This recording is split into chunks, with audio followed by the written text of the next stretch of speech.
नमस्ते दोस्तों। हम लोग सॉल्व कर रहे हैं यूपी बोर्ड के प्रीवियस ईयर के फिजिक्स का पेपर, जिसमें से हम लोग 2025 के 4 सेट कंप्लीट कर चुके हैं। आज हम शुरू करेंगे 2025 का 5वां सेट, जिसका कोड है 346 JW। तो अभी तक 4 सेट कंप्लीट हो चुका है और सॉल्व पेपर आपके पास होना चाहिए ताकि क्वेश्चन आपके सामने रहे। हालांकि मैं क्वेश्चन लिख दे रहा हूँ। शुरू करते हैं इस वीडियो को। क्वेश्चन नंबर फर्स्ट का है। ये क्वेश्चन बहुविकल्पीय वाले होते हैं, पहले बहुविकल्पीय करेंगे फिर आगे बढ़ते हैं। तो कह रहा है आवेश Q चुंबकीय क्षेत्र B के अनुदिश V चाल से प्रवेश करता है। चुंबकीय क्षेत्र में आवेश पर बल होगा। तो आवेश चुंबकीय क्षेत्र में जब कोई गतिमान आवेश होता है तो उस पर बल कितना लगता है? चुंबकीय बल F equal to q v B sine theta. यहाँ पे थीटा क्या है? V यानी कि वेग और चुंबकीय क्षेत्र इनके बीच का कोण होता है। तो क्या रहा क्वेश्चन में?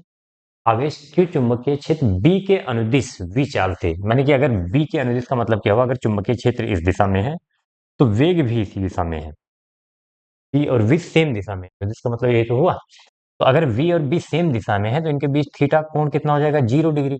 और यहाँ पे जब साइन 0 रखोगे तो साइन 0 की वैल्यू 0 होती है।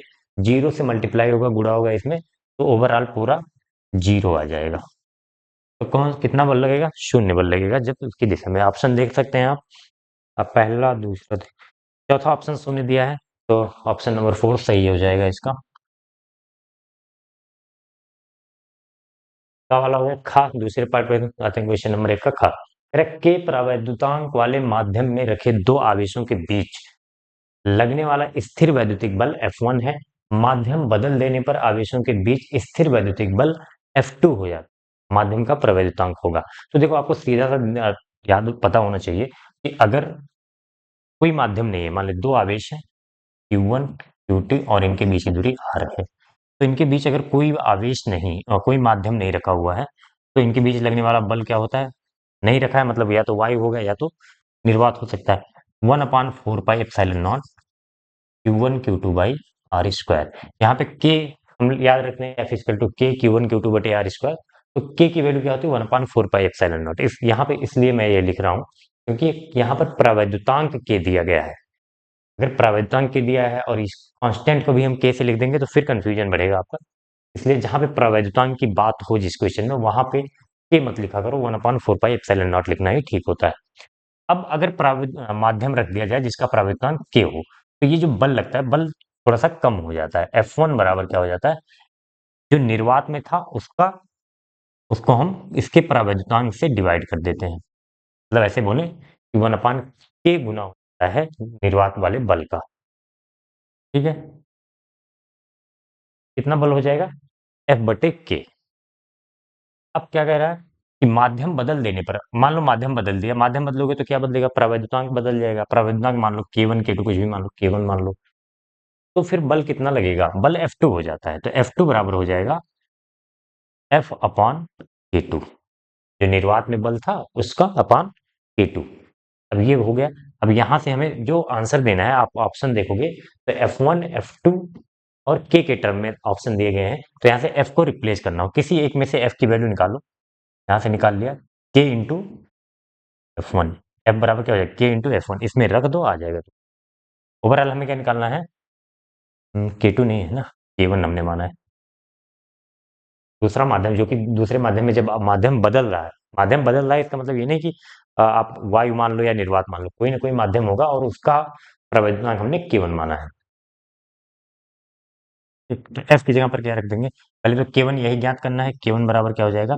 F/F2। और F की वैल्यू हमने निकाला है KF1/F2। तो आप मैच करा लो कौन सा ऑप्शन सही है। K1 बराबर KF1/F2। पहला है K1/KF2, दूसरा K2/KF1, तीसरा KF1/F2। तो तीसरा ऑप्शन सही हो जाएगा, KF1/F2। कौन सा ऑप्शन है? Option number 3। चलिए क्वेश्चन नंबर पहले का तीसरा पार्ट। 18 सेंटीमीटर फोकस दूरी का अवतल लेंस 12 सेंटीमीटर फोकस दूरी के उत्तल लेंस के संपर्क में रखा है। संयोजन की फोकस दूरी होगी। तो संयोजन की फोकस दूरी अगर निकालना है, कई सारे लेंस साथ में रखे हुए हैं, तो 1/f हो जाता है 1/f1 प्लस 1/f2 प्लस जितने भी हो, यहाँ पे 2 ही दिया है तो 2 बार लिखते हैं इसको। 1/f1। F1 क्या है? पहला वाला लेंस कौन सा लेंस है? अवतल लेंस। फोकस दूरी कितनी है? 18 सेंटीमीटर। और अवतल लेंस की फोकस दूरी क्या होती है? ऋणात्मक होती है, तो 1/-18 प्लस 1/f2। दूसरा कौन सा लेंस है? 12 सेंटीमीटर का है और उत्तल लेंस है। उत्तल लेंस की फोकस दूरी धनात्मक होती है, तो +12 ही लिखेंगे। दोनों को सॉल्व कर लेते हैं। 1/f इक्वल्स टू क्या हो जाएगा? 18, 12, 12 3 36, 18 दूनी 36, तो 36 हो जाएगा इसका एलसीएम। 18 दूनी 36, यहाँ पे माइनस है तो -2, 18 दूनी 36 -2 और 12 3 36 तो +3, कितना हो जाएगा? 3 - 2 हो जाएगा 1, 1/36 और रिवर्स कर दो तो f बराबर, इसको रिवर्स करो, इसको f बराबर 36 सेंटीमीटर में दिया है तो सेंटीमीटर। मैच करा लो कौन सा ऑप्शन दिख रहा है। तो पहला ऑप्शन ही है 36 सेंटीमीटर, तो पहला ऑप्शन सही हो जाएगा। तो चलिए नेक्स्ट क्वेश्चन पे चलते हैं। चलिए नेक्स्ट क्वेश्चन है क्वेश्चन नंबर 1 का घ। पश्च अभिनय में आदर्श पीएन संधि डायोड का प्रतिरोध होता है। तो ध्यान से समझो इसको। पीएन संधि डायोड में क्या होता है? इसमें एक ही दिशा में धारा प्रवाहित होती है। जब इस वाले, ये पी वाला होता है, ये एन पार्ट, तो अगर पी वाले में हम प्लस से जोड़ते हैं, बैटरी जोड़ते हैं जब, और एन वाले टर्मिनल को निगेटिव से माइनस से जोड़ते हैं, तो इसमें प्लस से माइनस की तरफ धारा प्रवाहित होती है। लेकिन जब एन वाले को पॉजिटिव वाले टर्मिनल से जोड़ देते हैं और पी वाले को निगेटिव टर्मिनल से, बैटरी में दो टर्मिनल होते हैं, तो अगर एन को हमने पॉजिटिव से जोड़ दें, एन को पी को माइनस से, तो इधर धारा प्रवाहित होना चाहिए, लेकिन ये क्या करता है? एन से पी की तरफ धारा नहीं प्रवाहित होने देता, रोक देता है। इसका यही काम है। मतलब इधर बिल्कुल भी धारा नहीं प्रवाहित हो देगा, जीरो धारा मिलेगी। आदर्श है तो जीरो ही मिलेगी। पीएन संधि डायोड का प्रतिरोध, अगर धारा जीरो है तो हम बोल सकते हैं प्रतिरोध क्या हो जाना चाहिए? अनंत। जैसे जैसे धारा बढ़ाते प्रतिरोध बढ़ाते जाते हैं, धारा कम होती जाती है। तो अगर बिल्कुल धारा जीरो हो जा रही है तो हम बोलेंगे प्रतिरोध क्या हो गया? अनंत हो गया। आप चाहें तो यहां से भी कर सकते हैं, I = V/R से। अगर I जीरो आ रहा है तो प्रतिरोध क्या होगा? यहाँ पे अनंत रखेंगे तभी जीरो आएगा। ठीक है, अनंत। कौन सा ऑप्शन देख लो, कौन सा ऑप्शन सही है। घ का दूसरा पार्ट, दूसरे पे अनंत दिया है, तो ऑप्शन नंबर 2 सही हो जाएगा। पांचवा पार्ट इसका है, किसी चालक तार की प्रतिरोधकता निर्भर करती है। ध्यान देना, प्रतिरोधकता दी गई है, प्रतिरोध नहीं दिया गया। आर इक्वल टू अगर पढ़ा हो ρL/A, अगर जल्दबाजी में आपने इसको प्रतिरोधकता की जगह प्रतिरोध पढ़ लिया तो आप उसमें लंबाई भी दिया है, क्षेत्रफल भी दिया है, आप ये सब ऑप्शन लगा देंगे। प्रतिरोधकता ये होता है रो, और ये डिपेंड करता है पदार्थ की प्रकृति पर, पदार्थ पर डिपेंड करता है। जो हमारा तार है, चालक है, वो किस पदार्थ का बना हुआ है। ठीक है, जैसे कॉपर हो गया, मान लो हमने एक मेटेरियल लिया, कॉपर लिया, और कॉपर की चाहे जितनी लंबाई ले लें, चाहे जितना क्षेत्रफल ले लें, चाहे जितना मोटा कॉपर ले लें, सबका प्रतिरोधकता सेम होगा। रो की वैल्यू सबके लिए सेम होगा। वो लंबाई पर, ए पर नहीं निर्भर, क्षेत्रफल पर निर्भर नहीं करता, किस पर? पदार्थ पर निर्भर करता है। ये प्रॉपर्टी ऑफ मटेरियल होती है। देख लो कौन सा ऑप्शन सही है। तार के पदार्थ पर, ये ऑप्शन है। कौन सा ऑप्शन? तीसरा, ऑप्शन नंबर 3 सही है। लास्ट क्वेश्चन है बहुविकल्प का, कह रहा है एक 1.5 वोल्ट विद्युत वाहक बल के सेल को 1.9 ओम के बाह्य प्रतिरोध से जोड़ने पर प्रवाहित धारा 0.75 एम्पियर है। सेल का आंतरिक प्रतिरोध है। तो ध्यान से देखो, अगर चाहो तो मैं सर्किट डायग्राम बना दे रहा हूँ, लेकिन आपको बनाने की जरूरत नहीं है। आंतरिक प्रतिरोध दिया हो तो सेल के नेगेटिव वाले टर्मिनल से ही बना देते हैं आंतरिक प्रतिरोध। यहाँ पे कितना दिया है? वैद्युत वाहक बल को ई से लिखेंगे, वी से नहीं लिखेंगे, अभी मैं बता रहा हूँ क्यों। 1.5 वोल्ट, 1.5 वोल्ट, और ये बाह्य प्रतिरोध से जुड़ा हुआ है, जिसका प्रतिरोध कितना है? 1.9 ओम। ठीक है, तो अब पूछ रहा है आर, आंतरिक प्रतिरोध, जो हम स्मॉल आर से लिखते हैं वही, उसी की वैल्यू पूछ रहा है, तो कैसे निकालेंगे इसको? या तो देखो, आप तो किरचॉफ लॉ लगाना आना चाहिए, या तो किरचॉफ लॉ लगा लो, या फिर डायरेक्ट फार्मूला इसका होता है आंतरिक प्रतिरोध और टर्मिनल विभवांतर विद्युत वाहक बल में संबंध, V बराबर E माइनस आई आर। यहाँ पे V तो नहीं पता है, V क्या है? टर्मिनल विभवांतर, यानी कि इन दोनों टर्मिनल के बाहर वाले सर्किट में जो विभवांतर है, V बराबर क्या हो जाएगा? I R. आई दिया है हमें 0.75 इंटू आर की जगह पे क्या? 1.9। गुणा करके बताओ V क्या होगा? 19 बचे 95, 9 बचा 19 सत्ते 133, 133 9 हो जाएगा 37 40 तो 42 और फिर जीरो है 142 लिख दे रहे हैं। कितने अंक पे? 0.2 और एक 3 अंक पे 1.425। देखो थोड़ा सा कम आया इससे। ठीक है। टर्मिनल विभवांतर जो है वैद्युत वाहक बल से कम होता है, पढ़ा होगा आपने। तो V की जगह पे क्या रखेंगे? 1.425 बराबर E की जगह पे क्या रखेंगे? 1.5 माइनस I की जगह पे 0.75 R। R की वैल्यू निकालनी है तो इसको इधर ले आते हैं, प्लस हो जाएगा। ये 1.425 इधर जाएगा तो माइनस हो जाएगा। 0.75 आ रहा है। 0.75 R बराबर 1.5 माइनस 1.425। R बराबर क्या हो जाएगा? इसको माइनस कर लो 1.5, यहाँ पे कर दे रहा हूँ मैं 1.5। कैलकुलेशन ध्यान से करना, गलती ना हो इसमें। माइनस 1.425, यहाँ पे दो जीरो बना लो। हाँ, कैरी ले जाओ, 10 में से 5 जाएगा 5 और 9 में से 2 जाएगा 7, 4 में से 4 जीरो, 1 में से 1 जीरो, 0.075। तो क्या आ रहा है? 0.075 अपॉन ये इधर ले जाएंगे 0.75। ये गुणा में था, इधर जाएगा भाग हो जाएगा। एक जीरो बढ़ाओ, दशमलव हटा दो, 3 अंक पे दोनों में हो गया। अब देखो ध्यान से, 75 दाम में 750 हो जाएगा। 75 एक के 75 और 10, 1/10 आ रहा है। 1/10 का मतलब एक अंक पे दशमलव लगा लो, 0.1। आर है प्रतिरोध है तो ओम आ जाएगा। ठीक है। तो ये क्वेश्चन इतना बड़ा करने की जरूरत नहीं है, आप सर्किट बनाओ, ये करो। अगर आपको ये फार्मूला याद है तो डायरेक्टली कर ले। कभी कभी बहुविकल्पी में ऐसे प्रश्न आ जाते हैं जिनके लिए हमें थोड़ी सी कैलकुलेशन करनी पड़ती है। इन सब क्वेश्चन जैसा डायरेक्ट नहीं होंगे। एक दो क्वेश्चन, 7 6 में से एक या दो क्वेश्चन तो ऐसा रहेगा जिसमें आपको कैलकुलेशन करनी ही होगी। चलिए नेक्स्ट क्वेश्चन पर चलते हैं। ये नेक्स्ट क्वेश्चन है क्वेश्चन नंबर 2।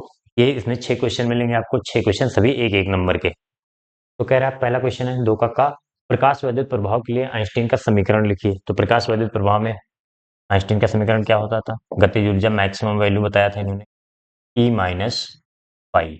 अब इसमें ये भी मेंशन करना कर देना है आपको, सिर्फ इतना मत लिखना। ये किस किस के लिए डिफाइन है? गतिज ऊर्जा जो अधिकतम होती है किसके लिए हम बात करते हैं?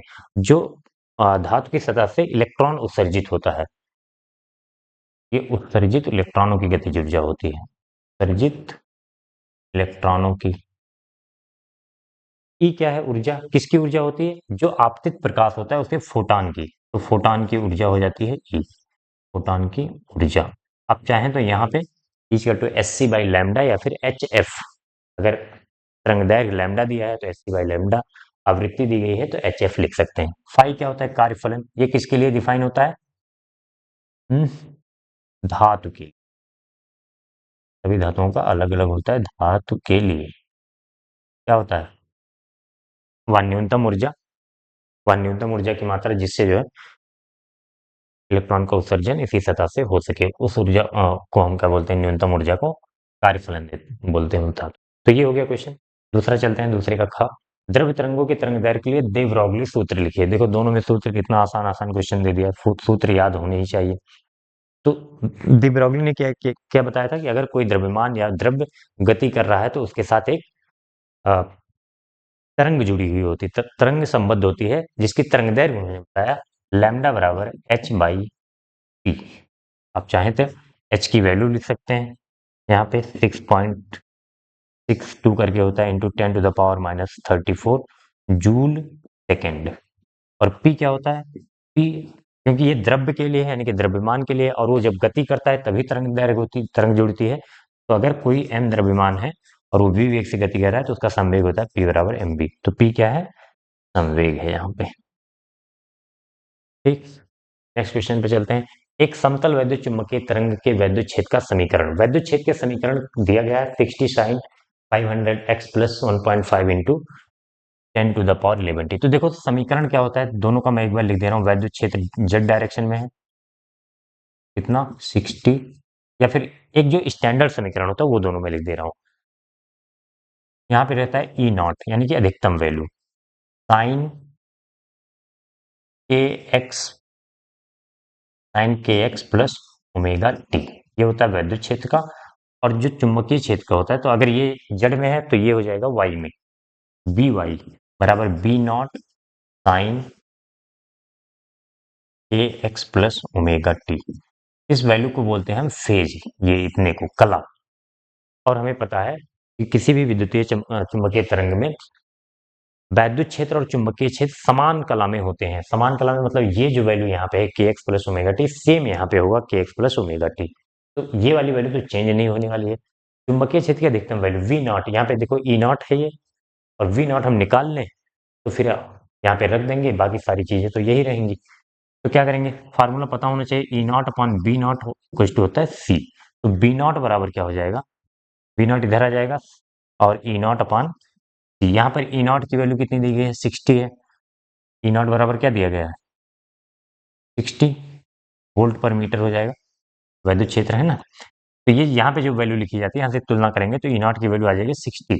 60 अपॉन सी की वैल्यू क्या होती है, प्रकाश की चाल 3 गुणे 10 की घात 8। तो 3 दूनी 6 और 0, 20 गुणे 10 की घात -8 ऊपर हो जाएगा। और चाहे तो इसे एक अंक पे दशमलव लगाएंगे जब, तो बी नॉट बराबर हो जाएगा 2.0, या फिर 2 लिख दो इंटू क्या हो जाएगा, ये वैल्यू घटाई जा रही है तो ये बढ़ेगी, +1 करेंगे, -8 + 1 तो 10 की घात -7 हो जाएगा टेस्ला। चुंबकीय क्षेत्र है तो ये हो जाएगा टेस्ला। अब रख सकते हैं इसमें बी वाई बराबर क्या हो जाएगा, बी नॉट की जगह पे 2 गुणे 10 की घात -7, और सारी वैल्यू सेम इतनी यही रहेगी, क्योंकि समान कला में होते हैं तो यहाँ पे कोई बदलाव नहीं होगा वैद्युत क्षेत्र और चुंबकीय क्षेत्र में।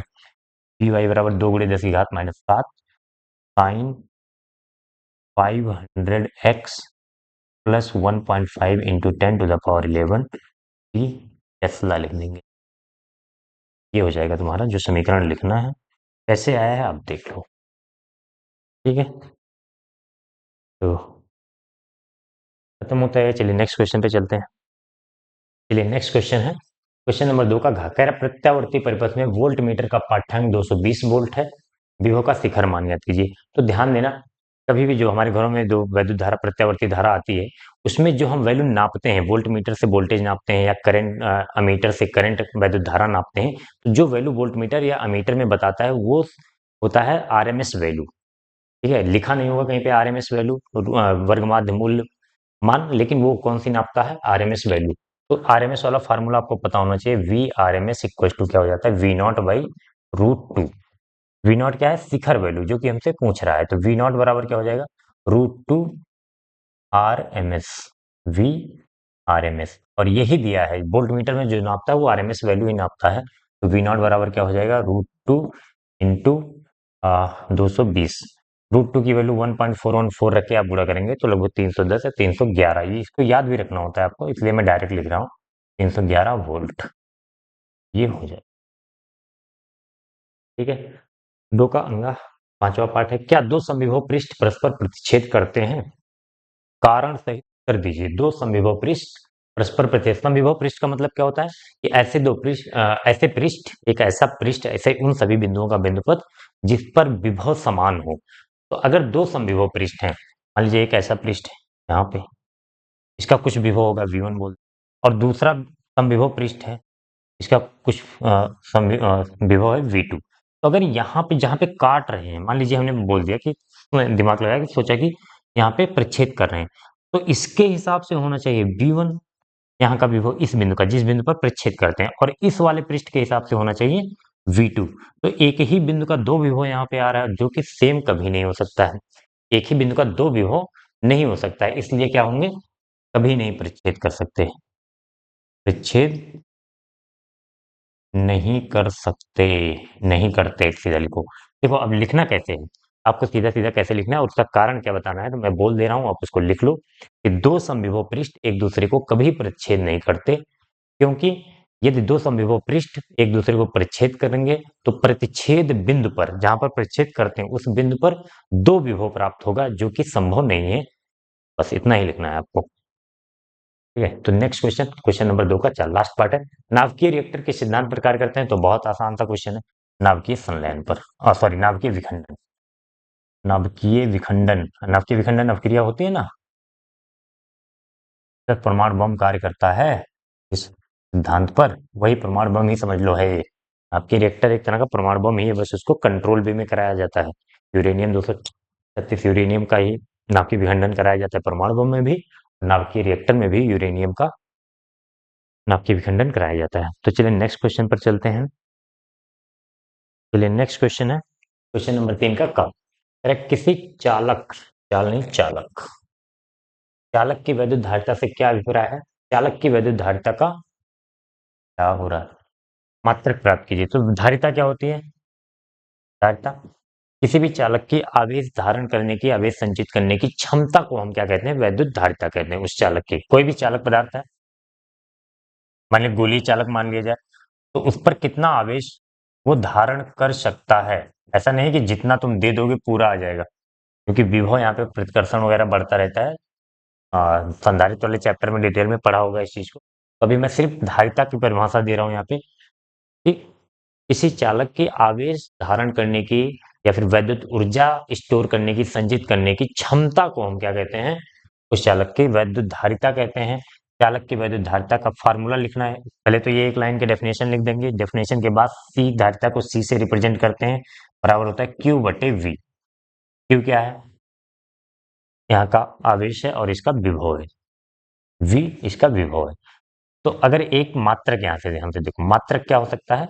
एक तो यहाँ पे लिखे क्यू का कूलाम, कूलाम, और वी का वोल्ट, प्रति वोल्ट हो जाएगा। कूलाम प्रति वोल्ट, ये हो गया। दूसरा जो हम ज्यादातर यूज करते हैं, फैरड। फैरड एक बड़ा मात्रक है, इसलिए माइक्रो फैरड में यूज करते हैं, इंटू 10⁻⁻⁶ करते हैं, माइक्रो फैरड। ठीक है, तो दोनों मात्रक आप लिख सकते हैं। इस फार्मूले से कूलाम प्रति वोल्ट मिलेगा। ज्यादातर जो यूज होता है कौन सा? फैरड। आपने सुना होगा ज्यादातर क्वेश्चन में फैरड। तीन का खादू क्वेश्चन है, लॉरेंज बल के लिए समीकरण लिखिए। एक ही स्थान पर लगाए गए 5×10⁴ वोल्ट प्रति मीटर के विद्युत क्षेत्र और 5×10⁻², वेबर प्रति मीटर स्क्वायर के चुंबकीय क्षेत्र में इलेक्ट्रॉन बिना विचलित हुए गुजर जाता है। इलेक्ट्रॉन के वेग की गणना कीजिए। तो लॉरेंज बल क्या होता है?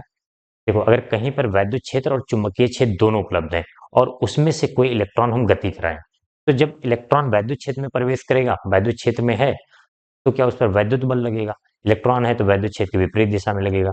और चुंबकीय क्षेत्र में प्रवेश करेगा तो उस पर चुंबकीय बल लगेगा। तो दोनों बलों का जो परिणामी निकल के आता है, दोनों बलों को हम जोड़ देते हैं, तो उसी को नाम दिया गया है लॉरेंज फोर्स। कोई अलग नहीं लॉरेंज बल है। लॉरेंज बल, लॉरेंज बल एफ बराबर क्या हो जाएगा? वैद्युत बल कितना लगता है? अगर चार्ज क्यू है, इंटू ई, क्यू इंटू ई लगता है। और कौन सा बल? चुंबकीय बल कितना लगता है? Q v B. ठीक है, अगर दोनों के बीच एंगल वगैरह दिया है तो साइन थीटा कर सकते हैं, जनरली 90 डिग्री होता है। तो ये हम इसको बोलेंगे ये पूरा, चाहे क्यू वी भी साइन थीटा भी लिख दो। यहाँ पे कुछ दिया नहीं है तो हम 90 डिग्री मान के चलेंगे क्यू वी भी। अब ध्यान से सुनो, क्या हो क्या रहा है यहाँ पे? कह रहा है कि इलेक्ट्रॉन इस एक जगह है, वहां पे चुंबकीय क्षेत्र भी है और वैद्युत क्षेत्र भी है, और वहां से इलेक्ट्रॉन बिना विचलित हुए गुजर जाता है। विचलित होने का मतलब क्या है? अगर विचलित तब तक नहीं होगा जब तक उस पर कोई नेट फोर्स नहीं आएगा।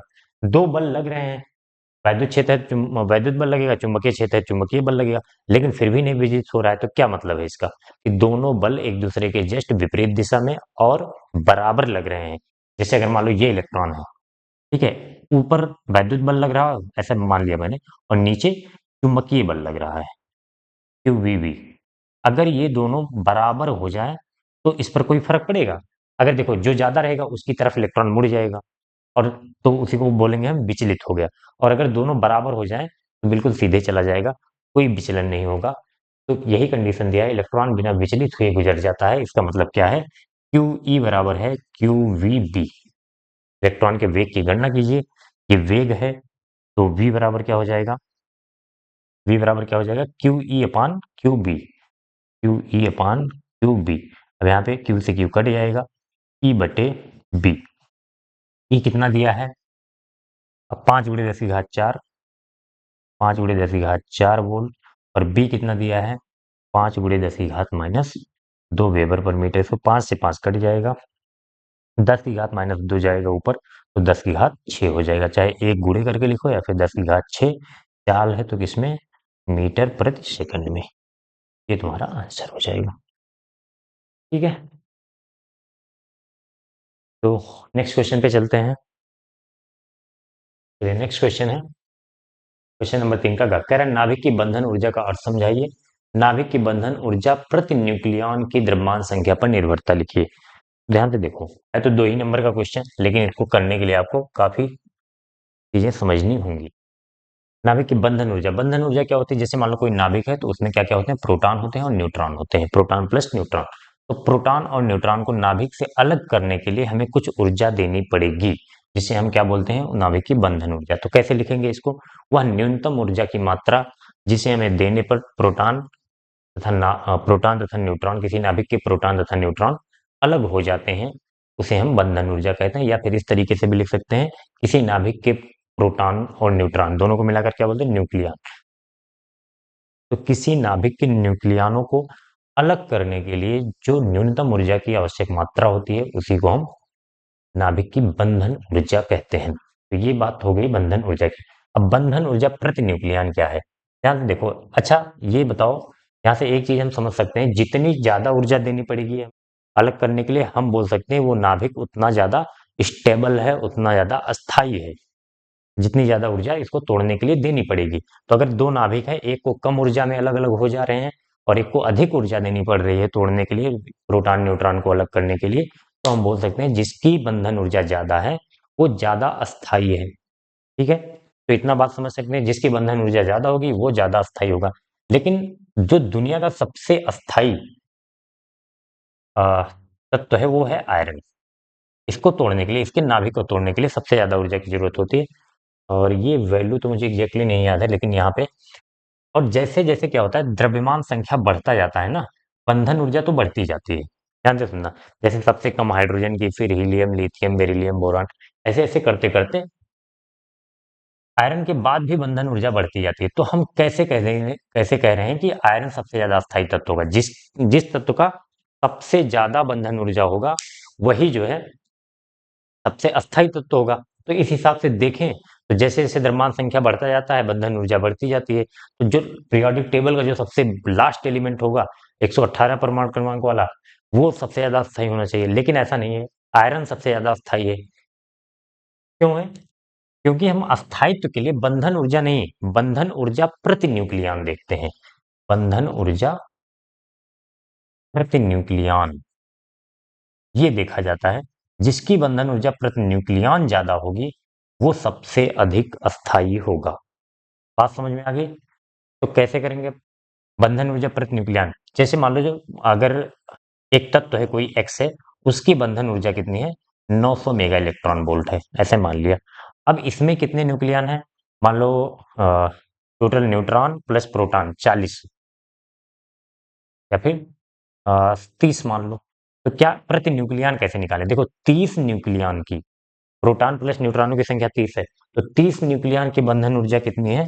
900 मेगा इलेक्ट्रॉन वोल्ट। और अगर एक न्यूक्लियन की निकालें, तो हमें मिल जाएगा बंधन ऊर्जा प्रति न्यूक्लियन 900 बटे 30। ऐसे मैंने वैल्यू लिया ताकि आसान हो सॉल्व करने में। 3 त्रिक 0। तो 30 मेगा इलेक्ट्रॉन वोल्ट यहाँ पर प्रति न्यूक्लियन बंधन ऊर्जा है।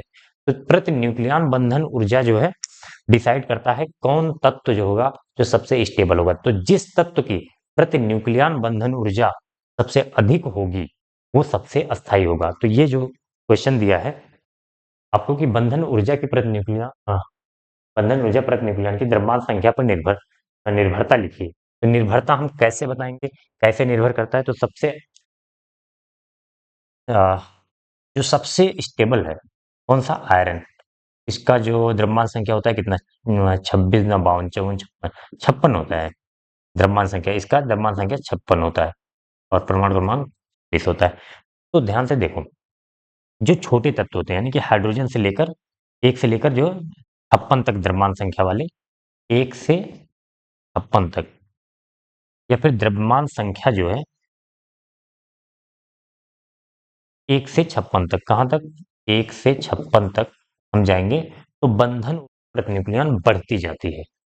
कहां तक? ऐसे लिखें, बाइंडिंग एनर्जी, बंधन ऊर्जा को मैं कहां तक लिख दे रहा हूं? बाइंडिंग एनर्जी कहां तक बढ़ती जाएगी?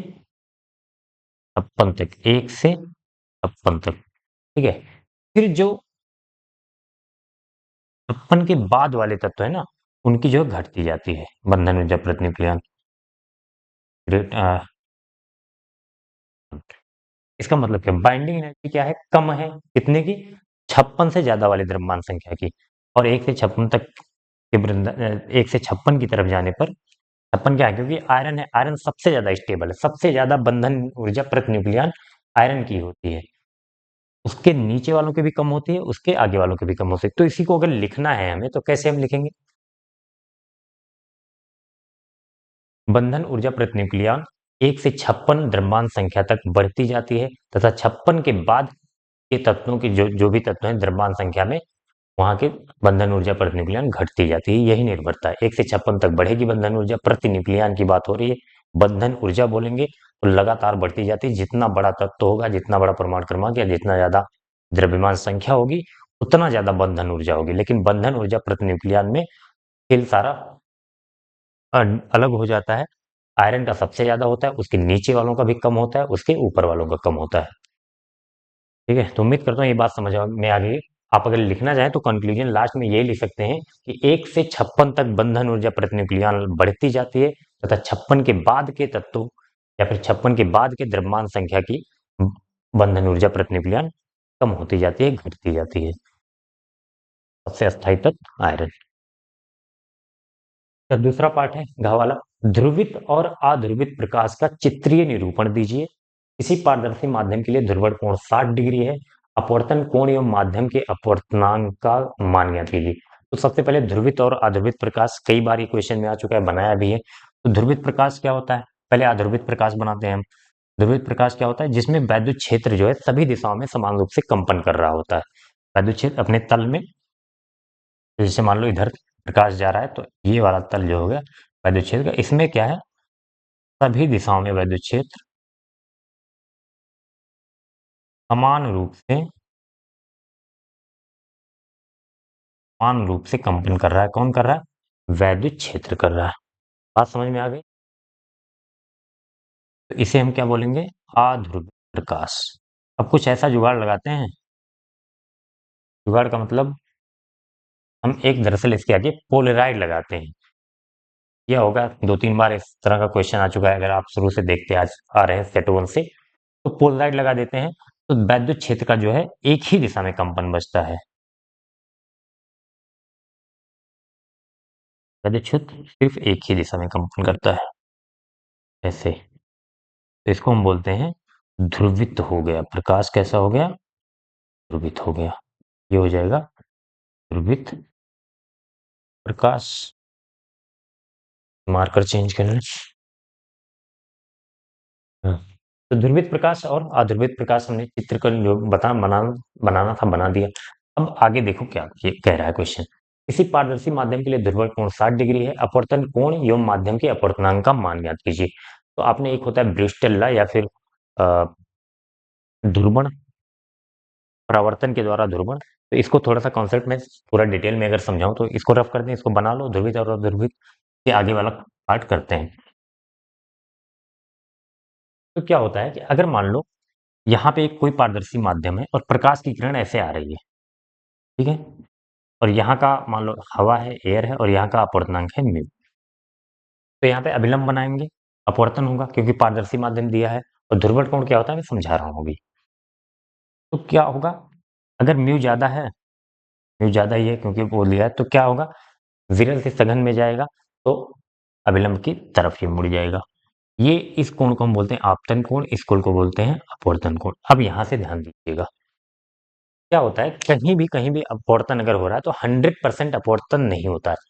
कुछ जो है, मान लीजिए 100% लाइट है, बहुत अच्छा माध्यम है, अपवर्ती माध्यम है, पारदर्शी माध्यम में बहुत अच्छा, तो भी 90% अपवर्तन होगा, 10% लाइट का परावर्तन हो जाता है। तो 10% मान लो इधर से परावर्तित हो गया। ठीक है, अब ये होता है, इसमें से परावर्तन में कुछ क्या होता है कि ये अध्रुवित प्रकाश है, मान लो ये कैसा है, अध्रुवित प्रकाश है। तो यहाँ पे थोड़ा बहुत ध्रुवण हो जाता है, थोड़ा बहुत यहाँ पे, ये जो परावर्तित प्रकाश के, अपवर्तित में तो पूरा जो अपवर्तन में जा रहा है प्रकाश, ये वाली किरण, ये तो पूरी तरीके से अध्रुवित रहेगी, इसमें कोई चेंज नहीं है। लेकिन जो परावर्तन होता है, उसमें कुछ पार्ट जो है ध्रुवण हो जाता है, इसी को हम बोलते हैं परावर्तन के द्वारा ध्रुवण। अब होता क्या है कि अगर हम एक कंडीशन दी जाती है कि एक ऐसा केस बन जाए कि ये अपवर्तित किरण है पूरा डिटेल में समझेंगे तो आगे इस पर जो है कोई भी न्यूमेरिकल आएगा तो आप आसानी से कर लेंगे। बाकी 2 ही नंबर का क्वेश्चन है, आपको फार्मूला पता होगा, अभी लास्ट में फार्मूला बता देंगे, वो कर लेना तुरंत। इसको हम बोलेंगे परावर्तित किरण। लेकिन अगर हो सकता है कुछ बच्चों ने क्लास में ना पढ़ा हो ये चीज़, कुछ लोग छोड़ भी देते हैं ना इसको, लास्ट में रहता है ध्रुवण वाले चैप्टर में, कुछ लोग छोड़ देते हैं, तो वो लोग ध्यान ढंग से पूरा देख लें। तो एक ऐसी कंडीशन, जैसे मान लो अपवर्तन को, ये आपतन कोण अगर हम बदलते रहें तो एक समय ऐसा आता है जिसमें आप परावर्तित किरण और अपवर्तित किरण के बीच 90 डिग्री का कोण बन जाता है। अपवर्तित किरण और परावर्तित कोण के बीच 90 डिग्री का कोण बन जाता हो, तो उस टाइम पे ये जो वाला प्रकाश होता है ना, पूरी तरीके से ध्रुवित हो जाता है, पूर्ण ध्रुवण हो जाता है इसका। उस समय के आपतन कोण को ही हम ध्रुवण कोण कहते हैं, जो कि ये दिया गया है। समझ में आया क्या होगा कि वह आपतन कोण जिसके लिए परावर्तित किरण तथा अपवर्तित किरण के बीच 90 अंश का कोण मिले, उस आपतन कोण को हम ध्रुवण कोण कहते हैं। एक साइंटिस्ट थे ब्रूस्टर, या फिर ब्रूस्टर एंगल भी इसको बोलते हैं। आईबी से भी लिखते हैं, तो यहाँ पे ध्रुवण दिया तो आईपी लिख दिया हमने। अब हमें क्या करना है, आर की वैल्यू निकालनी है। एक तो दो चीजें पूछ रहा है, अपवर्तन कोण यानी कि आर पूछ रहा है, और माध्यम का अपवर्तनांक म्यू पूछ रहा है। तो माध्यम के अपवर्तनांक के लिए तो हम स्नेल लॉ लगाएंगे, लेकिन आर आप बता सकते हैं यहाँ से। कैसे, चलो ध्यान से दो, थोड़ी सी ज्योमेट्री लगेगी, ये ज्योमेट्री आपको समझनी जरूरी है। यहाँ पे ज्योमेट्री क्या है, अगर ये आईपी है, ये आईपी है, तो ये वाला कोण कितना हो जाएगा, ये भी तो आईपी हो जाएगा। आपतन कोण बराबर परावर्तन कोण, क्योंकि परावर्तन कहीं भी दुनिया में हो तो आपतन कोण बराबर परावर्तन कोण हमेशा होता है, कोई भी दर्पण हो, कोई भी कुछ भी हो, तो आपतन कोण बराबर परावर्तन कोण। ये अभिलंब है और ये अपवर्तक सतह है, तो ये 90 अंश होता है, तो ये आईपी है, तो ये 90 माइनस आईपी हो जाएगा। अब हमने कौन सा केस लिया है, जब परावर्तित और अपवर्तित किरण के बीच कितना है, 90 डिग्री। तो अगर ये 90 डिग्री पूरा है तो ये 90 माइनस आईपी, तो ये हो जाएगा आईपी। अरे 90 में से 90 माइनस आईपी घटाओगे, ये पूरा 90 है और ये 90 माइनस आईपी, तो 90 में से 90 माइनस आईपी घटाएंगे तो ये मिल जाएगा 90 minus minus 90 minus minus plus IP, तो 90 90 कट जाएगा, आईपी बचेगा, तो ये हो जाएगा आईपी। इतनी ज्योमेट्री आपको सीखनी पड़ेगी। जब हम अपवर्तन और परावर्तन का प्रूफ करते हैं तो वहां भी इसी तरीके की ज्योमेट्री लगती है। याद करो हाइगेंस का सिद्धांत, या फिर उसमें जब हाइगेंस के नियम की सहायता से अपवर्तन तथा परावर्तन के नियम को प्रूव किया था, तो वहां भी इसी सेम तरीके की ज्योमेट्री लगती है। तो ये आप एक बार ढंग से सीख लो ताकि यहाँ पे प्रॉब्लम ना आए। अब ये अगर आईपी हो गया तो ये अपवर्तक सतह और ये अभिलंब है, ये क्या है, अभिलंब से ही तो कोण देखा जा रहा है, तो ये होता है पूरा 90।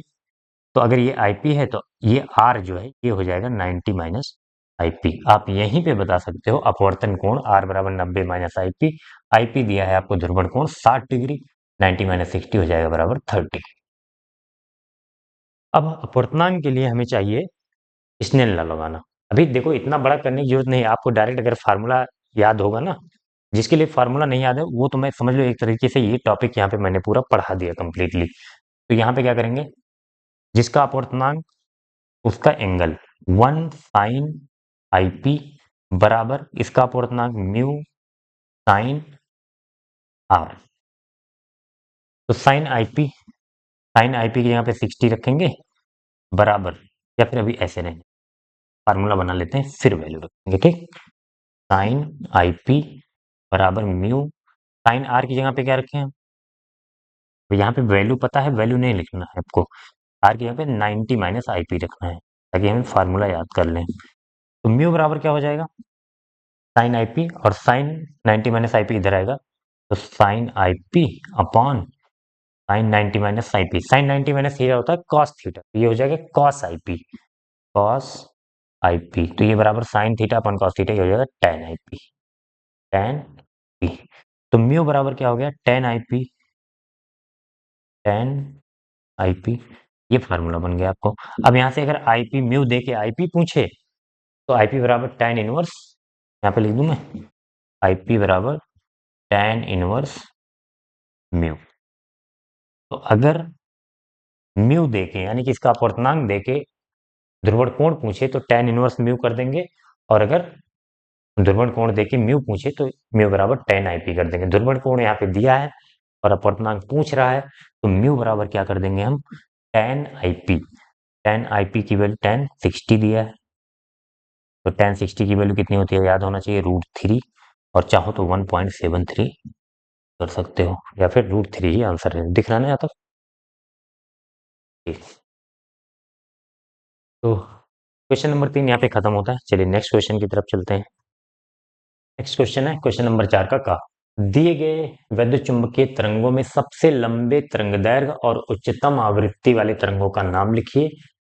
कुछ तरंगे दी गई हैं, सूक्ष्म, एक्स, रेडियो और गामा। विस्थापन धारा से क्या तात्पर्य है, ये ठीक है। तो सबसे पहले हम तरंगों के बारे में बात करें। देखो यहाँ पर एक जो है इस तरह के क्वेश्चन बहुविकल्पी में भी पूछ लिया जाता है। दे दिया जाएगा सबसे लंबी तरंग दैर्घ्य वाली विद्युत चुंबकीय तरंग का नाम लिखो, या फिर सबसे उच्च आवृत्ति वाली, इस तरीके से क्वेश्चन मिलता है। तो सबसे पहले सभी तरंगों के नाम याद होने चाहिए जो हमारे सिलेबस में है। कौन कौन सी, सबसे पहले हम बीच में लिखते हैं दृश्य तरंगे। दृश्य तरंगे कौन सी होती हैं, विबग्योर, विबग्योर,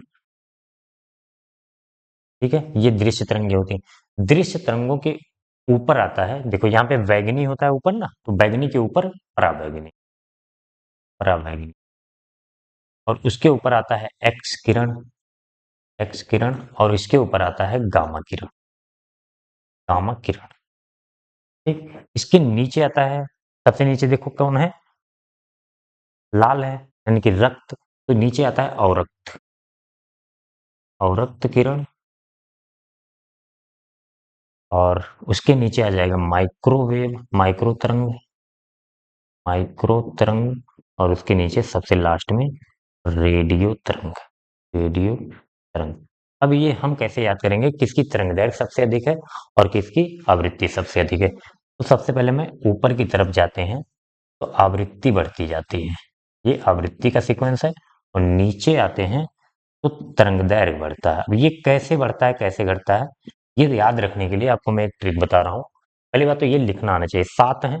सबसे पहले बीच में आप दृश्य तरंग लिख लीजिए, दृश्य तरंग के ऊपर 3, अगर दृश्य तरंग में आपको पता है विबग्योर होता है तो ऊपर बैगनी होगा, नीचे लाल, तो बैगनी के ऊपर पराबैगनी, और एक्स गामा, ये दो याद कर लो। और दृश्य के नीचे सबसे होता है रेड, रेड मतलब रक्त, रक्त के नीचे अवरक्त, फिर माइक्रो तरंग, फिर रेडियो तरंग, ठीक है। पहले तो सातों के नाम बिल्कुल रट लीजिए, अगर सातों के नाम लिखे होंगे तभी लिख पाएंगे, अगर नाम भी सोचना पड़े कौन कहाँ है ये भी सोचना पड़े तो फिर नहीं लिख पाएंगे। अब आवृत्ति के लिए देखो, सबसे खतरनाक किरण होती है इसमें से गामा किरण, मतलब इसके पास सबसे ज्यादा ऊर्जा होती है, और सबसे ज्यादा ऊर्जा मतलब ज्यादा आवृत्ति, याद हो करो ई बराबर एच एफ होता है ना, तो जिसकी आवृत्ति ज्यादा उसके पास सबसे ज्यादा ऊर्जा। तो ऊपर की तरफ हम रख लेंगे आवृत्ति, और आवृत्ति का उल्टा होता है तरंग दैर्घ्य। अगर आवृत्ति ज्यादा है तो उसकी तरंग दैर्घ्य सबसे कम होगी, यानी कि सबसे कम तरंग दैर्घ्य गामा की होगी, और सबसे अधिक तरंग दैर्घ्य रेडियो तरंग की होगी। और आवृत्ति की बात करें तो सबसे ज्यादा आवृत्ति गामा किरण की, और सबसे कम आवृत्ति रेडियो तरंग की। तो कौन कौन सा पूछा है, लंबे तरंग दैर्घ्य, लंबे तरंग दैर्घ्य का मतलब सबसे ज्यादा तरंग दैर्घ्य, तो किसका हो जाएगा, रेडियो तरंग का। लंबी तरंग दैर्घ्य कौन सी हो जाएगी, लंबी तरंग दैर्घ्य सबसे रेडियो तरंग। देखो ये क्वेश्चन 1 मिनट का क्वेश्चन है, 1 मिनट भी मुश्किल से मुश्किल 1 मिनट लगेगा, लेकिन ये मैं आपको समझा दे रहा हूँ। अभी इस टाइप का क्वेश्चन कहीं भी आए तो आप करने के लिए सक्षम हैं। और आवृत्ति पूछा जाए, तरंग तरंग दैर्घ्य, और यही ऊर्जा का भी होता है, अगर ऊर्जा का भी पूछ ले ये सब छोड़ के, तो आवृत्ति वाला सीक्वेंस ही ऊर्जा, सबसे ज्यादा ऊर्जा गामा किरण के पास। लंबी तरंग दैर्घ्य कौन सी हो जाएगी, रेडियो तरंग दैर्घ्य। और क्या कह रहा है, उच्चतम आवृत्ति, तो सबसे उच्चतम आवृत्ति इसमें से कौन सी है, गामा है ना, उच्चतम आवृत्ति गामा। उच्चतम आवृत्ति किसकी हो जाएगी, गामा किरण की। गामा किरण की सूक्ष्म तरंगे, मैंने माइक्रोवेव लिखा तो माइक्रो का मतलब होता है सूक्ष्म ही, ठीक है। अब कह रहा है विस्थापन धारा से क्या तात्पर्य है, दूसरा पार्ट इसका है, क्योंकि 3 नंबर का क्वेश्चन है। तो विस्थापन धारा से क्या तात्पर्य है, विस्थापन धारा का परिभाषा, ये क्वेश्चन पहले भी आ चुका है, कराया है वहां भी, यहाँ पे मैं बोल दे रहा हूँ, लिख लो कि देखो अगर किसी माध्यम में कहीं पे वैद्युत क्षेत्र में परिवर्तन हो लगातार ना, तो वहां पे क्या देखा, मैक्सवेल का प्रयोग है। अगर कहीं किसी माध्यम में अगर वैद्युत क्षेत्र में परिवर्तन किया जाए तो वहां पे चुंबकीय क्षेत्र उत्पन्न हो जाता है, और चुंबकीय क्षेत्र उत्पन्न होता है धारा से। तो इसलिए वहां पे मैक्सवेल ने इमेजिन किया, एक इमेजिनरी कॉन्सेप्ट है, काल्पनिक अवधारणा है ये, कि जहां पर चुंबकीय क्षेत्र मिलेगा वहां पे वैद्युत धारा होनी चाहिए। यही लोग मानते थे, तो उन्होंने कहा यहाँ पे एक नया धारा है, विस्थापन धारा। जैसे क्या एक्सपेरिमेंट किया था उन्होंने, संधारित्र के प्लेटों के बीच में देखा कि यहाँ पर वैद्युत क्षेत्र आ रहा था। जब ये संधारित्र जब चार्ज हो रहा था, तो यहाँ पे इन इस एरिया में चुंबकीय क्षेत्र मिल रहा था, और एम्पियर के नियम से तो नहीं होना चाहिए था चुंबकीय क्षेत्र। तो यहाँ पे इन्होंने माना कि देखो, जब चार्ज होता है तो आवेश बढ़ता जाता है, आवेश बढ़ने से यहाँ पे वैद्युत क्षेत्र बढ़ता है, यानी कि वैद्युत क्षेत्र परिवर्तित होता है, और उस वजह से जहाँ पे वैद्युत क्षेत्र का परिवर्तन होता है वहां पे चुंबकीय क्षेत्र उत्पन्न हो जाता है। क्योंकि चुंबकीय क्षेत्र धारा से उत्पन्न होता है, ये एक अवधारणा थी उस समय पर। इसलिए मैक्सवेल ने कहा यहाँ पे एक नया कॉन्सेप्ट इंट्रोड्यूस किया कि यहाँ पे विस्थापन धारा है। अब अगर लिखना है आपको तो कैसे लिखेंगे कि किसी माध्यम में वैद्युत क्षेत्र में परिवर्तन होने के कारण उत्पन्न धारा को हम विस्थापन धारा कहते हैं। इसे आईडी से लिखते हैं। इसका फार्मूला अगर लिखना चाहो तो आईडी इक्वल टू क्या हो जाएगा, epsilon nought d phi E upon d t. ठीक है, कैसे आया ये सब प्रूफ नहीं करना, विस्थापन धारा की परिभाषा लिख देना है, सूत्र लिख दो, बस इतना काफी है इस क्वेश्चन के लिए। चलिए नेक्स्ट क्वेश्चन पे चलते हैं। चलिए नेक्स्ट क्वेश्चन है क्वेश्चन नंबर 4 का खा। कह रहा परमाणु की अस्थायी कक्षा से क्या अभिप्राय है? हाइड्रोजन परमाणु की अस्थायी कक्षा में इलेक्ट्रॉन की ऊर्जा का सूत्र निर्मित करें। इसका इलेक्ट्रॉन पर कक्षा की त्रिज्या से क्या संबंध है? तो अस्थायी कक्षा क्या होती है? स्टेबल, जो उसके ग्राउंड स्टेट में होती है। ग्राउंड मतलब जैसे कोई तत्व है,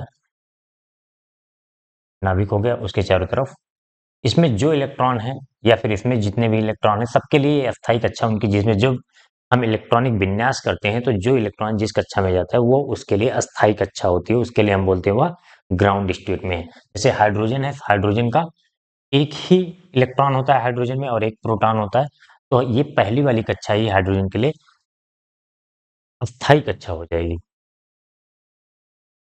अब हमें क्या करना है, हाइड्रोजन परमाणु की अस्थायी कक्षा में इलेक्ट्रॉन की ऊर्जा का सूत्र निर्मित कीजिए। तो इसकी ऊर्जा कितनी होगी? देखो, इसके पास दो तरह की ऊर्जा होगी, क्योंकि यहाँ पे प्लस आवेश है, इलेक्ट्रॉन पर माइनस आवेश होता है, दोनों के बीच में आकर्षण का बल लगता है, वैद्युत बल लगता है। तो यहाँ पे एक वैद्युत स्थितिज ऊर्जा होती है इसकी, और ये गति कर रहा है, घूम रहा है इसके चारों तरफ, तो कौन सी ऊर्जा होगी इसके पास? गतिज ऊर्जा होगी।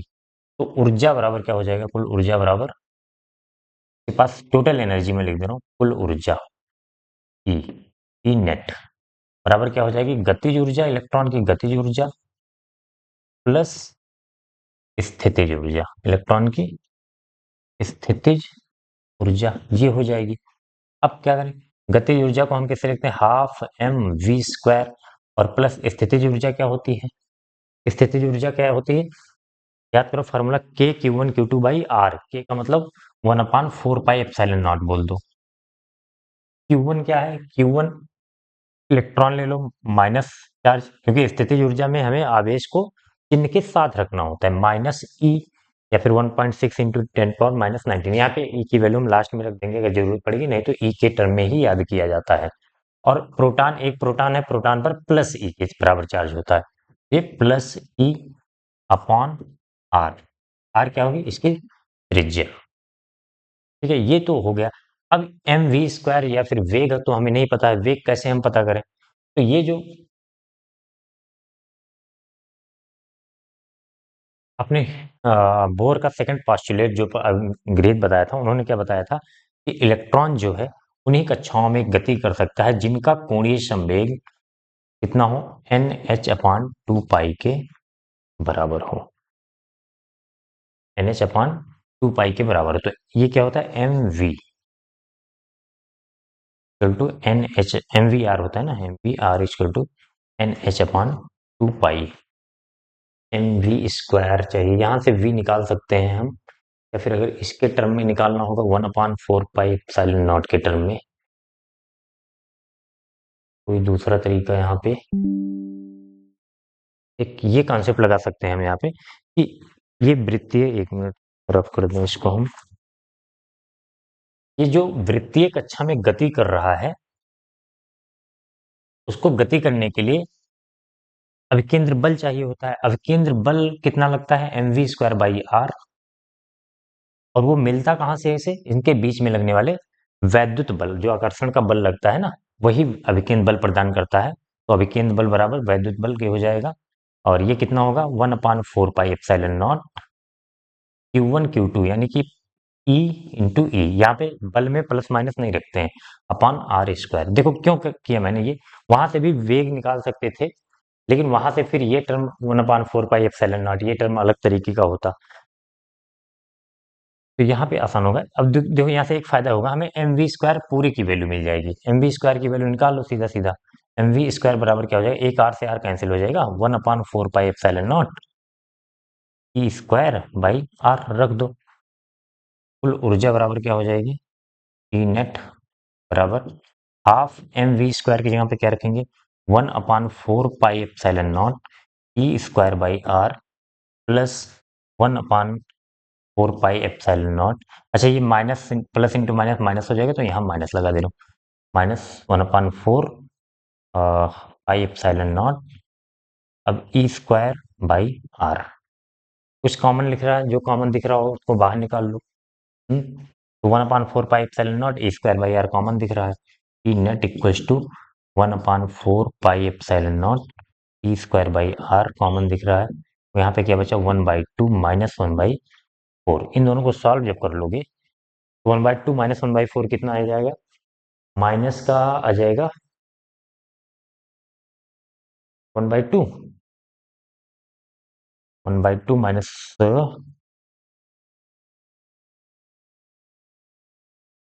-2, 1/2 माइनस 1/2 आ जाएगा, तो माइनस को आगे लगा देंगे। 1/2 माइनस 1/4 करिए, माइनस आगे लगा देंगे, 1/4 pi epsilon not, sorry minus 1/2 आएगा, तो माइनस 1/2 इंटू, इसको मैंने पहले लिख दिया, -1/2 into 1/4 pi epsilon not E square by are.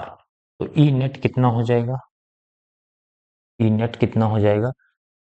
4 दूनी 8 कर दो, 1/8 4 पाई, सॉरी 4 क्या है, पाई एप्सिलॉन नॉट, 4 का तो मल्टीप्लाई कर दिया ना, into e square by r. ये आ गई ऊर्जा की वैल्यू टोटल। ठीक है। अच्छा, जो हम लोग याद करते हैं निकालने के लिए, वो कौन सी, कैसे याद किया था? E equal to -13.6 Z square by n square electron volt करके, ये भी हम निकाल सकते हैं। लेकिन ये वाला ना, उसको करने के लिए हमें रेडियस निकालनी पड़ेगी, वेलोसिटी निकालनी पड़ेगी, वो बहुत बड़ा। अगर 5 नंबर में देता, इसको प्रूफ करने के लिए कहता, तो हम पूरा करते, क्योंकि 3 नंबर का क्वेश्चन अगर ये वाला करने लगे, ये 5 नंबर भी अकेले नहीं आएगा, 5 नंबर में भी।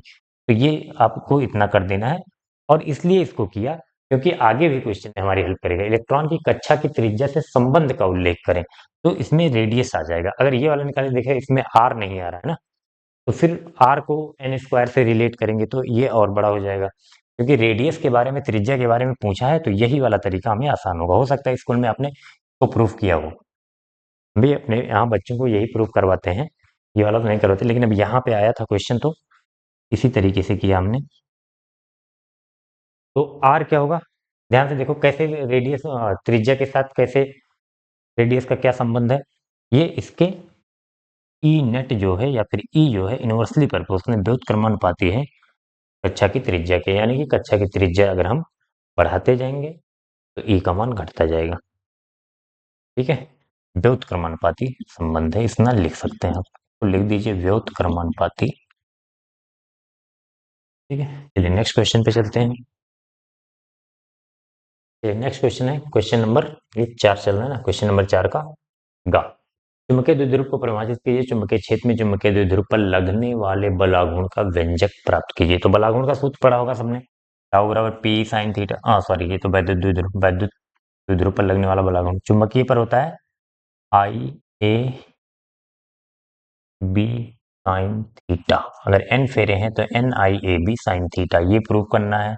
या फिर आई ए की जगह पर एम लिख सकते हैं, चुंबकीय द्विध्रुव आघूर्ण। तो चुंबकीय द्विध्रुव आघूर्ण होता क्या है, पहले देखो। जैसे मान लीजिए एक नॉर्मल सा चुंबक है, जिसमें 2 ध्रुव होते हैं, जिसको एक उत्तरी ध्रुव, एक को दक्षिणी ध्रुव कहते हैं। ठीक है, उत्तरी ध्रुव से चुंबकीय रेखाएं निकलती हैं, दक्षिणी ध्रुव में प्रवेश करती हैं, अंदर साउथ से नॉर्थ की तरफ होते हैं। तो ये सब आपको पता होना चाहिए। एक स्मॉल एम क्वांटिटी डिफाइन करते हैं, जिसे हम बोलते हैं चुंबकीय शक्ति या ध्रुव शक्ति बोलते हैं। और जैसे कि जब वैद्युत द्विध्रुव आघूर्ण पड़ा होगा तो P बराबर Q इंटू 2L, अगर इनके बीच की दूरी 2L ले लिया जाए तो यहाँ पे क्या हो जाता है, चुंबकीय द्विध्रुव आघूर्ण को M से लिखते हैं, Q की जगह पर यहाँ पे ध्रुव शक्ति M आ जाता है इंटू 2L। ठीक है, ये होता है चुंबकीय द्विध्रुव आघूर्ण। अब यहाँ पे अगर कोई हमारे पास कोई बंद लूप हो, ध्यान से देखना, कोई बंद लूप हो, उसमें करंट प्रवाहित हो, धारा प्रवाहित है, धारा प्रवाहित हो रही है, तो ये भी एक चुंबकीय द्विध्रुव की तरह कार्य करता है, क्योंकि चुंबकीय द्विध्रुव का मतलब क्या होता है, जिसमें दो ध्रुव हो, एक उत्तरी ध्रुव एक दक्षिणी ध्रुव। तो यहाँ से जब देखेंगे वैद्युत चुंबकीय क्षेत्र की दिशा देखें तो राइट हैंड थंब रूल लगाएंगे तो अंदर की तरफ जाएगा चुंबकीय क्षेत्र। ठीक है, तो इसके बाहर जो है, या फिर ऐसे बनाऊं मैं अगर इसको, तो ऐसे बना दे रहा हूं, अब ऐसे करंट जा रहा है। ठीक है, अब यहां से देखोगे तो इधर से प्रवेश करेगा ऐसे चुंबकीय क्षेत्र, ऐसे, और इधर से निकलेगा, आया होगा चुंबकीय क्षेत्र रेखाएं सब। तो जिधर प्रवेश करता है वो साउथ पोल बन जाता है, जिधर से निकलता है वो नॉर्थ पोल यानी कि दक्षिणी ध्रुव। तो इसमें भी दो ध्रुव है, तो धारावाही बंद लूप को भी हम क्या कंसीडर कर सकते हैं, चुंबकीय द्विध्रुव। और इसका चुंबकीय द्विध्रुव आघूर्ण क्या हो जाता है, एम बराबर हो जाता है आई इंटू ए। आई क्या है, जो धारा इसमें प्रवाहित हो रही है, ए है इस द्विध्रुव इस लूप का बंद परिपथ का क्षेत्रफल।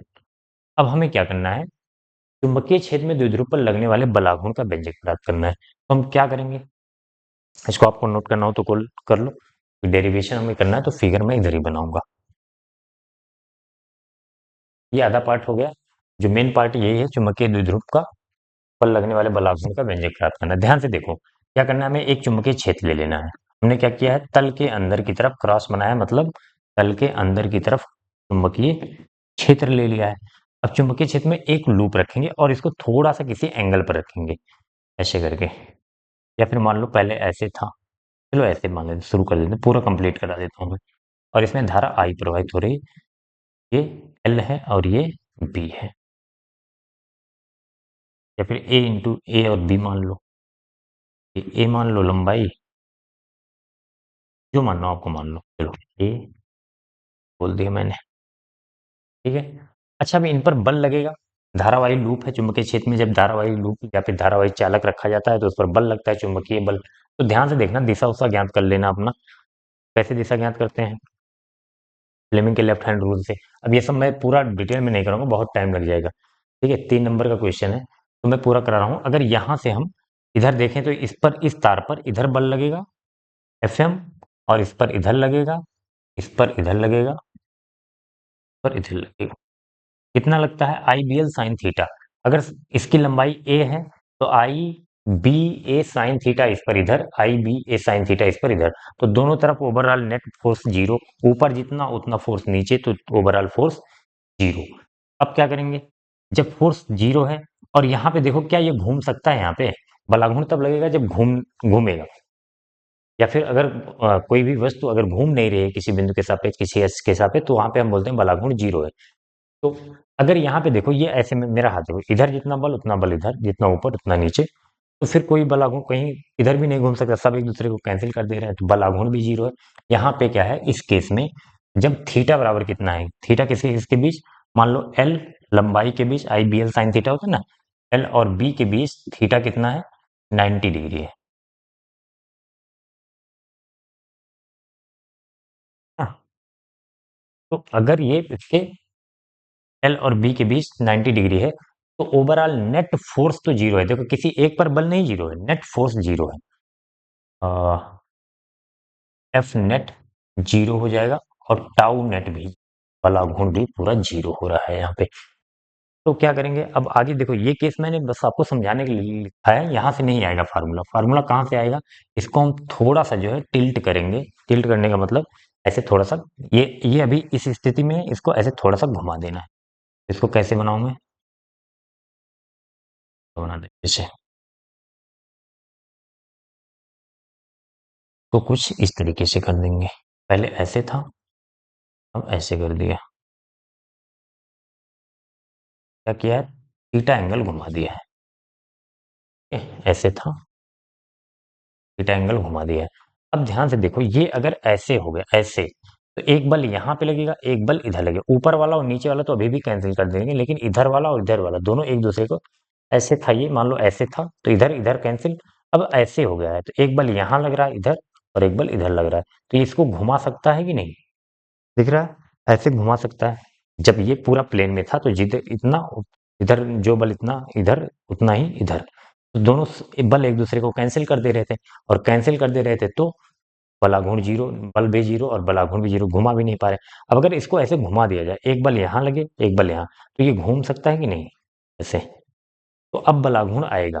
बलाघूर्ण कितना आएगा वही चीज हमें कैलकुलेट करना है। तो एक बार मैं फिर से बना रहा हूँ इसको, इसका अपर व्यू, इसको जो ऊपर से देखने पर क्या दिखाई देगा हमें।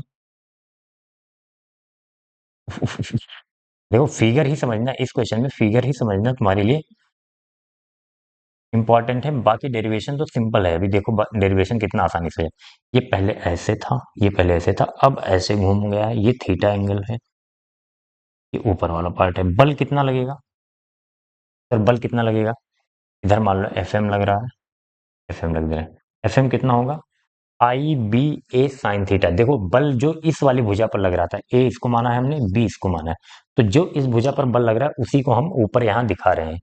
तो एफ एम बराबर क्या हो जाएगा, मैग्नेटिक फोर्स आई बी ए नहीं, हाँ ए इसकी भुजा की लंबाई, आई बी एल साइन थीटा होता है ना, तो यहाँ पे ए माना है तो आई बी ए साइन थीटा। थीटा कितना है यहाँ पे,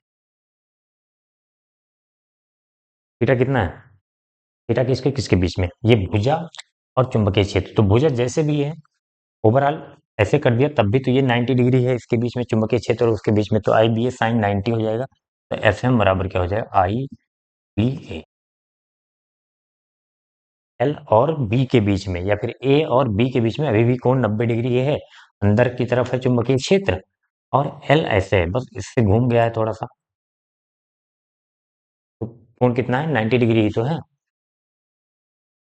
और इस वाली भुजा की लंबाई कितनी थी, बी, इसको बी माना था।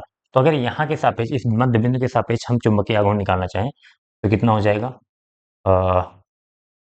ये साइड हो जाएगी बी बाई टू, ये हो जाएगी बी बाई टू। बलाघूर्ण निकालते समय में ध्यान रखना होता है कि कौन सी, जो घूर्णन अक्ष है हमारा वहां से लंबवत दूरी होनी चाहिए बल के लिए। तो देखो एक तो बलाघूर्ण ये बनाएगा और एक बलाघूर्ण ये बनाएगा, कभी कभी बल युग्म का आघूर्ण भी लिख दिया जाता है, तो कंफ्यूज नहीं होना, क्योंकि दो बल है इसलिए बल युग्म का आघूर्ण लिखता है ये। तो टाउ बराबर क्या हो जाएगा, इसका क्या हो जाएगा, एफ इंटू आर परपेंडिकुलर, बल गुणे लंबवत दूरी, प्लस इसका भी F M into r perpendicular, लंबवत दूरी। अब लंबवत दूरी क्या होगी, निकाल रहा हूं, रुको देखो ध्यान से। क्यों दोनों का लिखा, दोनों को प्लस क्यों किया, क्योंकि देखो ये वाला इधर घुमाने की कोशिश क्लॉकवाइज कर रहा है, ये भी क्लॉकवाइज घुमा रहा है, तो दोनों एक ही दिशा में घुमाना चाह रहे हैं, तो दोनों को हम सिंपल सा जोड़ देंगे टोटल बलाकों के लिए। अगर दूसरे विपरीत दिशा में घुमाते तो बड़े वाले में से छोटे वाले को माइनस कर देते। ठीक है, अब क्या करेंगे, आर परपेंडिकुलर निकालना काम है, एफ तो हमने निकाल लिया है। आर परपेंडिकुलर क्या हुआ, ये घूर्णन अक्ष है जहां पे बल लग रहा है उससे लंबवत दूरी, ये थीटा है, ये थीटा, ध्यान से देखो, ये B by two sine theta हो जाएगा। नहीं निकालना आता, नहीं निकाला, ये भी निकाल के दिखाऊं मैं, चलो एक्स मान लो, अरे ये B by two cos theta, ये B by two sine theta, ये तो जितना ए उतना ही एक्स हो जाएगा, या फिर साइन थीटा लगा दो इस त्रिभुज में, ये छोटा सा जो त्रिभुज लग रहा है, तो साइन थीटा बराबर क्या होता है, लंब, लंब है एक्स बटे कर्ण 90 अंश के सामने की भुजा बी बाई टू, तो एक्स बराबर क्या हो जाएगा, b by two sine theta, जैसे आपको समझ में आ जाए। फिगर समझना ही इसमें है, बाकी आगे कुछ नहीं है, देखो ध्यान से, टाउ बराबर क्या हो जाएगा, एफ एम की जगह पर मैं लिख दूं, या फिर टू, देखो दोनों सेम है तो इसको एक बार जोड़ लेते हैं, two F M r perpendicular, तो टू इंटू एफ एम कितना हो रहा, आई बी ए, और आर परपेंडिकुलर कितना आ रहा है, b by two sine theta, two से टू कैंसिल हो जाएगा, इसको एक बार अरेंज करता हूं मैं, तो आई ए इंटू बी साइन थीटा। देखो ए इंटू बी, ये आयताकार लिया था तो लंबाई गुणे चौड़ाई ए इंटू बी करेंगे तो ये बन जाएगा इसका क्षेत्रफल, तो इसको मैं लिख रहा हूं आई ए बी साइन थीटा। तो यदि n फेरे हों, यदि कुंडली में n फेरे हों, यदि कुंडली में n फेरे हों तो टाउ बराबर क्या हो जाएगा, एन आई, एक फेरे के लिए I A B sine theta है, तो n फेरे के लिए क्या हो जाएगा, n I A B sine theta. यही आपको प्रूफ करना था। आई ए की जगह पे चाहे तो आप लिख सकते हैं एन आई ए की जगह क्या होता है, चुंबकीय आघूर्ण, चुंबकीय द्विध्रुव आघूर्ण। अभी इसके पहले लिखा था ना I A N M B sine theta, M B sine theta याद करो, वैद्युत द्विध्रुव आघूर्ण पी ई साइन थीटा, वैद्युत द्विध्रुव पी, वैद्युत क्षेत्र ई साइन थीटा। यहाँ पे क्या है, चुंबकीय द्विध्रुव आघूर्ण एम, चुंबकीय क्षेत्र बी साइन थीटा, सिमिलर है। चलिए नेक्स्ट क्वेश्चन पे चलते हैं। चलिए नेक्स्ट क्वेश्चन है क्वेश्चन नंबर 4 का घ, कह रहा है दिए गए परिपथ की सहायता से परिपथ का कुल प्रतिरोध तथा सेल से प्रवाहित धारा की गणना कीजिए। तो पहले कुल प्रतिरोध का मतलब तुल्य प्रतिरोध निकालना है हमें। तुल्य प्रतिरोध निकालने के लिए क्या करेंगे, पहले तो हमें ये पहचानना होगा कौन कौन से प्रतिरोध जो है श्रेणी क्रम में है और कौन कौन से समांतर में है, तो उसी हिसाब से देखेंगे। तो इसके साथ इन तीनों का कोई खास रिलेशन समझने में नहीं आ रहा। इन तीनों को अगर ध्यान से देखोगे आपको तो इसका एक एक सिरा सेम पॉइंट से जुड़ा हुआ है, सेम पॉइंट से जुड़ा है, और उसका दूसरा सिरा भी एक ही बिंदु से जुड़ा हुआ है। तो अगर इसका हम प्रतिरोध V1 माने तो यहाँ पे ये भी V1 पे हो जाएगा, क्योंकि बीच में कोई डिवाइस तो आ नहीं रही है जो बदलेगा, और ये भी डायरेक्ट जाके तार जुड़ा है तो ये भी V1 पे। अगर इनका हम V2 मान लें तो ये V2 पर, ये भी उसी बिंदु से जुड़ा है V2, और ये भी जाके इसी बिंदु से जुड़ा है तो V2। ध्यान से देखो तो इनका विभवांतर V1 minus V2, V1 minus V2, V1 minus V2, यानी कि तीनों का विभव या विभवांतर सेम है। और ऐसा किसमें होता है, समांतर क्रम में होता है। तो यहाँ से हम ये पता लगा सकते हैं कि तीनों, बोल सकते हैं तीनों समांतर क्रम में। या फिर अगर इतना नहीं कर पा रहे तो आपको समझ में आना चाहिए समांतर क्रम में कैसे जोड़ते थे, इस तरीके से ही तो जोड़ते थे। दो सिरे होते हैं तीनों प्रतिरोध का, एक सिरा जो है आके एक बिंदु से कनेक्ट है, दूसरा सिरा एक बिंदु से कनेक्ट है, तीनों दो पहले सिरे आपस में कनेक्टेड है, बस फिगर थोड़ा सा चेंज कर दिया गया। एक सिरा देखो सब आपस में कनेक्टेड है, दूसरा सिरा इनका सब आपस में कनेक्टेड है, तो क्या हो जाएगा, ये समांतर क्रम में हो जाएंगे।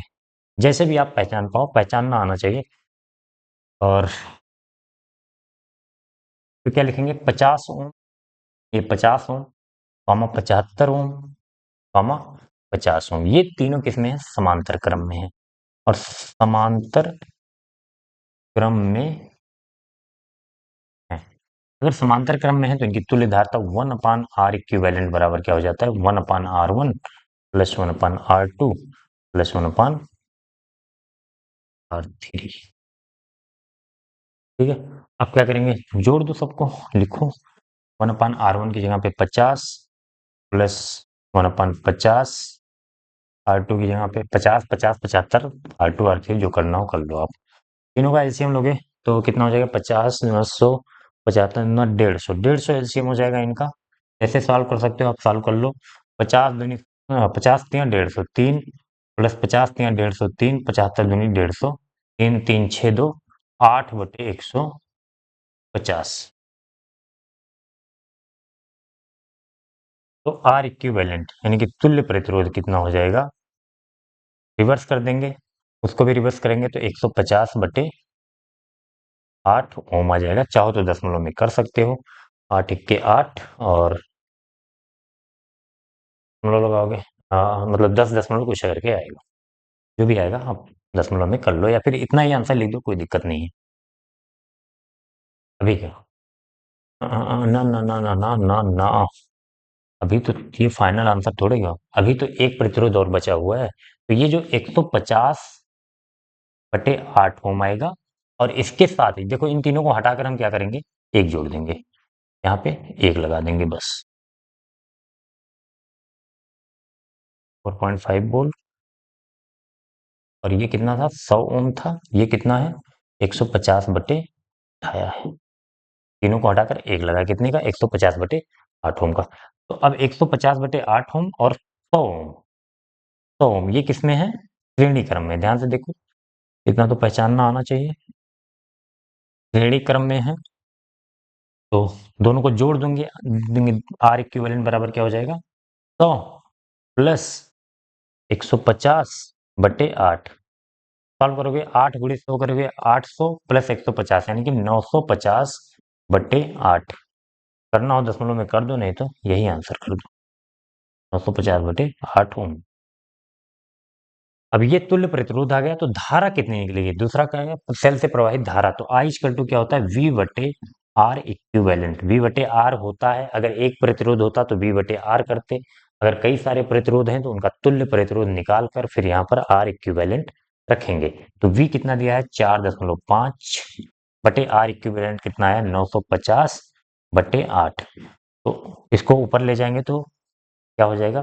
4.5, 8 ऊपर चला जाएगा, गुणे 8/950। ठीक है, तो या तो दशमलव में गुणा कर लो पूरा गुणा। 8 पंचे 40 और 4 बचा है, 8 चौके 32, 32 4 36, एक अंक पे दशमलव लगेगा, 950। तो इसको हटा दें, 36/950। अब क्या 36 से कटेगा ये? एम्पियर लिख दो या फिर देख लो जिससे कटे। छः के 6, 3 35 हो गया, 6 पंचे 30, 86 नहीं कटेगा ये।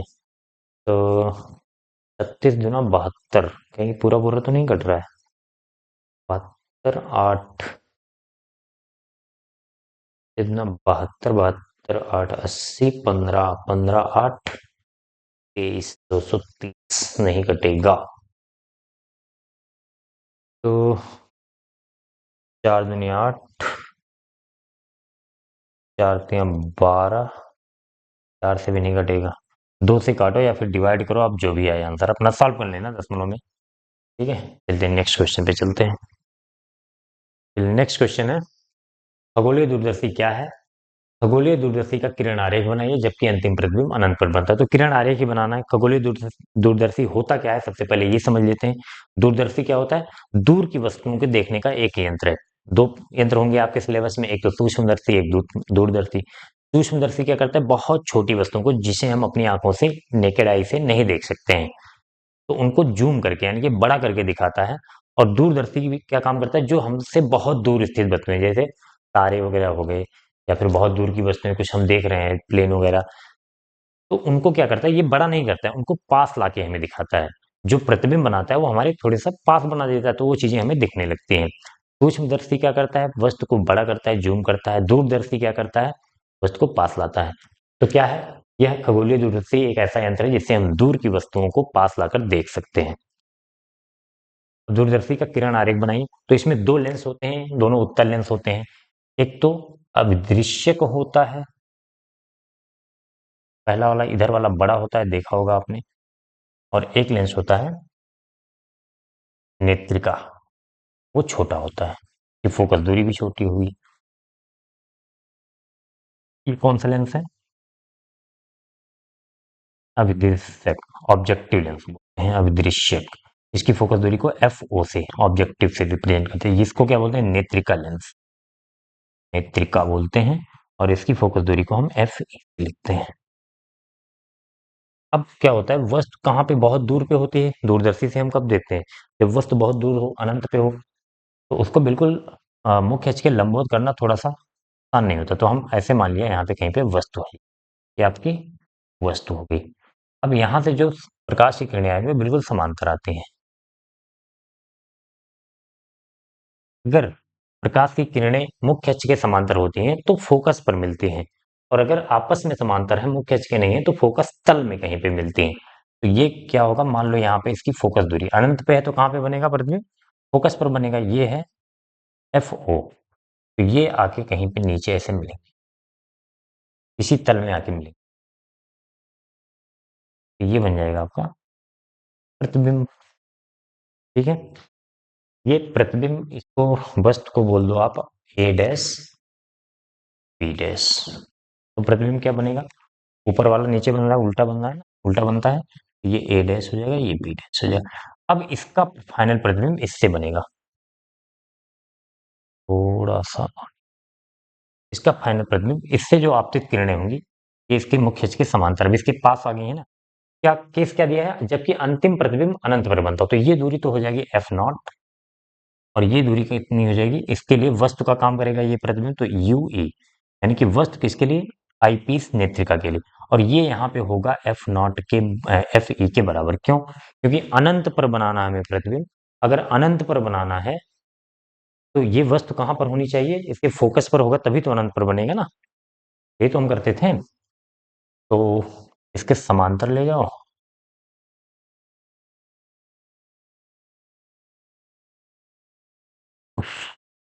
और समांतर वाली किधर चली जाएगी, इन प्रतिबिंब अनंत पर बनना चाहिए। ये ले जाओ, और एक यहाँ आने वाली किरण,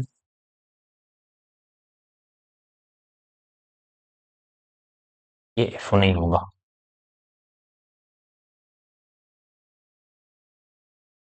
यहाँ से जो आने वाली किरण होगी,